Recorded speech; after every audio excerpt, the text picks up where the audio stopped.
Vladimir Putin's forces have the nuclear-capable Iskander-M missiles in their arsenal and are rapidly trying to mobilize them to a NATO border. Russia has reportedly mobilized nuclear-capable missiles to its border with NATO member Finland, as fears of Vladimir Putin escalating conflict in the region soar. According to Russian media, a missile brigade has been formed near the new NATO member, equipped with the Iskander-M ballistic missiles, capable of firing conventional and nuclear warheads. The newspaper Izvestia, citing Russian Ministry of Defense sources, reported that the systems are indispensable for Russia's Karelia Republic of the Leningrad Military District, LMD, formed after Finland joined NATO. The Missile Defense Advocacy Alliance, MDAA, called the Iskander-M the weapon of choice for Moscow when making threats throughout Europe. The think tank Royal United Services Institute, RUSI, said they provided Russia with a significant capability.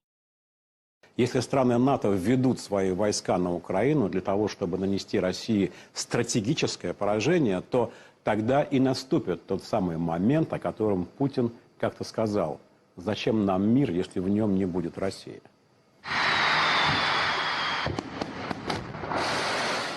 Тогда уж от нас полетит все и везде. И сарматы, и ярсы, и авангарды. Уже в прицелах американские центры принятия решений и пусковые установки на суше и на море.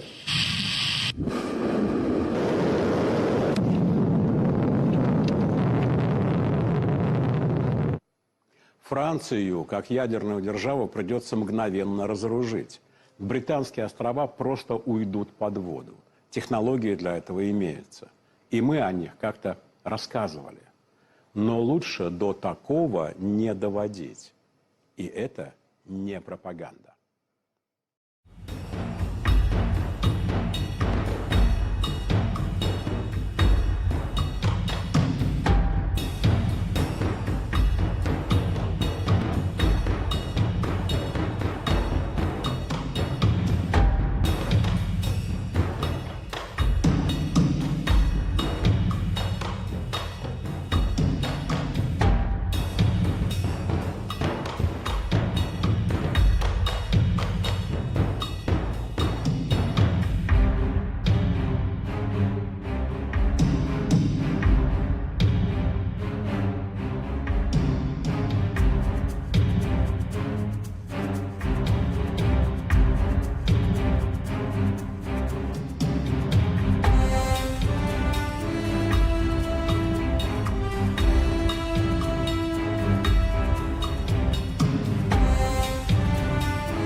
Just in, a nuclear threat has been issued to the United States by Russia as Putin ally makes a chilling threat to sink UK under nuclear tidal wave if NATO sends troops, and reduce the United States to radioactive ash if NATO sends troops into Ukraine. This is Vladimir Putin's most senior propagandist in a vow to the United States and to NATO. This is some pretty incredible news coming out. And in addition to that, while this is unfolding, we've also heard that there is a new NATO country that is scrambling at this time to send troops to Russian border nations Sweden will send troops to Latvia as a part of its commitment to NATO following its recent membership in the alliance. So Russia warning not to do this, or they will reduce NATO and the United States to radioactive nuclear ash. Yet at the same time, we've got other nations scrambling to send them to the border nations to protect NATO nations. And also clarification and opinion piece coming out saying that Europe, but not NATO. So that way, as not to potentially trigger Russia, they're saying that this is Europe and not NATO, should send troops to Ukraine to halt Russia's advances. Kiev needs more boots on the ground, they say. And also, in addition to that, with these threats going back and forth and this intensifying over the past couple of days, this article coming out, listen to this. Court orders seizure of 440 million JP Morgan.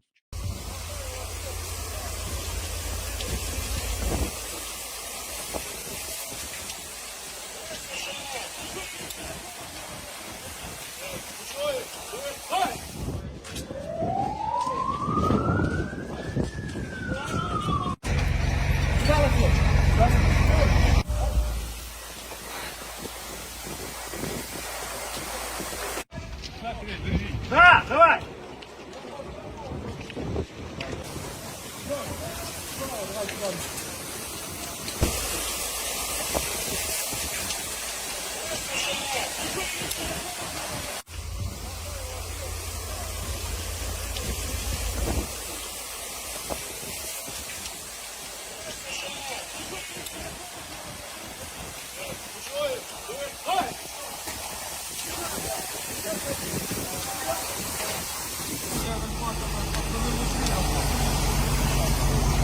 Ну ты и подали тоже, да? Да.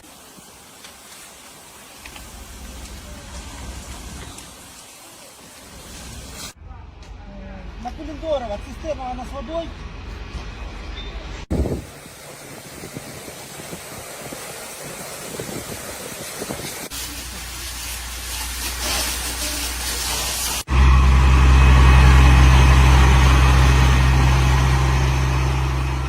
Sidelines of the Russia-Ukraine war, President Vladimir Putin has ordered the Russian military to conduct nuclear weapon drills at a base near Ukraine. The Russian naval troops from there have been tasked with carrying out the nuclear drills. The Kremlin says this is in response to statements made by the West about sending troops to Ukraine. Russia has said during the exercise a set of measures will be taken to practice the use of non-strategic nuclear weapons. The statements of the Western representatives are being referred to, namely the statements of Mr. Macron and British representatives, to which a representative of the United States Senate has now been added, if I'm not mistaken, who spoke about readiness and even intention to send armed forces to Ukraine, that is, to actually put NATO soldiers in front of Russian military. This is a completely new level of escalation. It is unprecedented, and of course, it requires special attention and special measures. Even as Russia is confronting the West over what it calls its interference in the war, the battleground remains intense. According to Russian officials, a Ukrainian drone attack killed 6 people and injured 35 others in Russia's Belgorod region. According to reports, Kyiv's drone targeted 2 buses filled with workers. The Belgorod governor said the attack took place near the village of Berezovka. The Russian attacks have also been no less damaging. The Ukraine's energy ministry reported that an overnight drone attack cut power to over 400,000 consumers in Ukraine's northeast region of Sumy. Efforts are underway to restore power in as many as 91 settlements. Белогоровка, Луганской Народной Республики, Курдюмовка, Новомихайловка, Клещеевка, Спорная, Андреевка и Часов Яр, Донецкой Народной Республики. Предприятиям военно-промышленного комплекса, средством противовоздушной обороны, арсеналом, базам горючего, пунктом временной... Well, Kyiv said its forces neutralized 12 of the 13 Russian drones used in the attack. Бригад Вооруженных сил Украины в районах населенных пунктов Белогоровка, Луганской Народной Республики, Курдюмовка, Новомихайловка, Клещеевка, Спорная, Андреевка